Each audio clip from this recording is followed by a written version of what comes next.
வணக்கம். சுப்பிரமணியம் யோகாமணி சேனலுக்கு உங்களை அன்புடன் வரவேற்கிறேன். இன்றைக்கி சமையல் குறிப்பில் நம்ம பார்க்க போகிறது காலிஃப்ளவர் குருமா எப்படி செய்கிறதுன்னு பார்க்கலாம் வாங்க. அனைவருக்கும் அன்பு வணக்கம். திருமதி சுப்பிரமணியம். சமையல் குறிப்பில் இன்றைக்கி நம்ம செய்ய போகிறது சப்பாத்தி, பூரி, அப்புறம் பிளெயின் இது ஜீரா ரைஸ் இதுக்கெல்லாம் தொட்டுக்கிற மாதிரி ஒரு குருமா. காலிஃப்ளவர் தான் மெயினாக. ஒரு மீடியம் சைஸ் காலிஃப்ளவர் எடுத்து சின்ன சின்ன ஃப்ளோரட்ஸாக எடுத்திருக்கேன். வெந்நீர் நல்லா கல் உப்பு போட்டு கொதிக்க வச்சு அதை இந்த பாத்திரத்தில் காலிஃப்ளவரை போட்டு அதில் ஊற்றிருக்கிறேன். ஸோ தட் அதில் இருக்கிற அந்த ஜெர்ம்ஸ் எல்லாம் இதாகிடுங்கிறதுனால.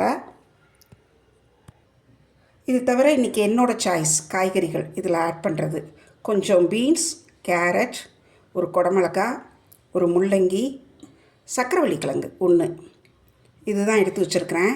முக்கியமாக நான் இன்றைக்கி இதில் உருளைக்கிழங்கு, தக்காளி சேர்க்க போகிறதில்ல. முதல்ல ஒரு மசாலா அரைச்சிடலாம். தேங்காய் பூ எடுத்து வச்சுருக்கிறேன், சோம்பு கொஞ்சம் ஊற வச்சுருக்கிறேன், வெங்காயம் கொஞ்சம், பூண்டு கொஞ்சம், ஒரு ஏலக்காய், ஒரு கிராம்பு, கொஞ்சம் கல்பாசி, சின்ன துண்டு பட்டை, முந்திரி பருப்பு ஊற வச்சது.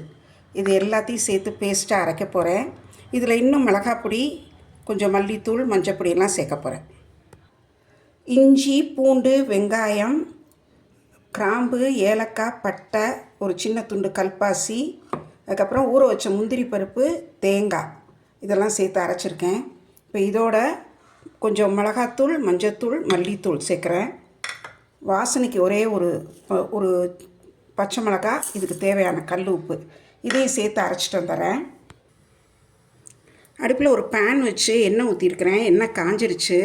ஹோல் ஸ்பைசஸ், பிரிஞ்சி இலை, பட்டை, கிராம்பு, ஏலக்காய், கொஞ்சமாக ஜாதிபத்திரி, துளியோண்டு கல்பாசி போட்டிருக்கிறேன்.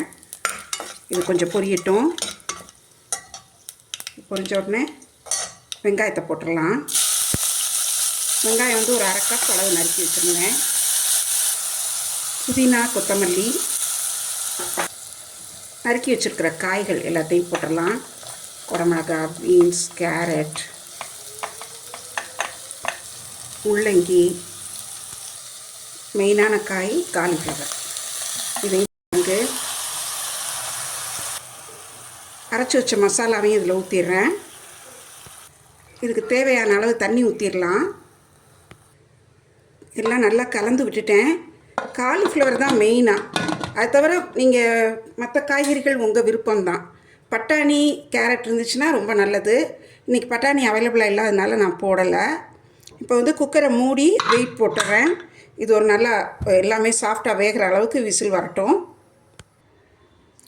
குக்கர் நல்லா 4-5 சவுண்டு வந்தது.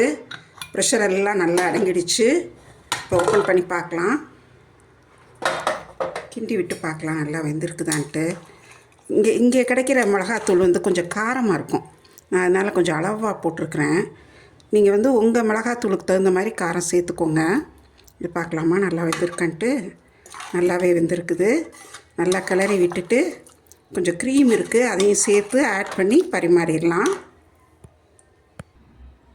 நல்லா மணக்க ஒரு டேஸ்டியான ஹெல்த்தியான காலிஃப்ளவர் குருமா ரெடி ஆயிடுச்சு.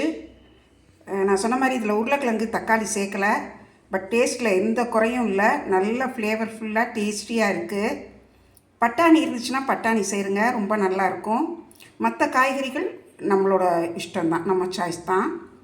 செய்து பாருங்கள், எப்படி இருந்துச்சுன்னு சொல்லுங்கள். இந்த வீடியோவை லைக் பண்ணுங்கள், ஷேர் பண்ணுங்கள். எங்கள் யோகாமணி சேனலுக்கு சப்ஸ்கிரைப் பண்ணுங்கள். நன்றி, வணக்கம்.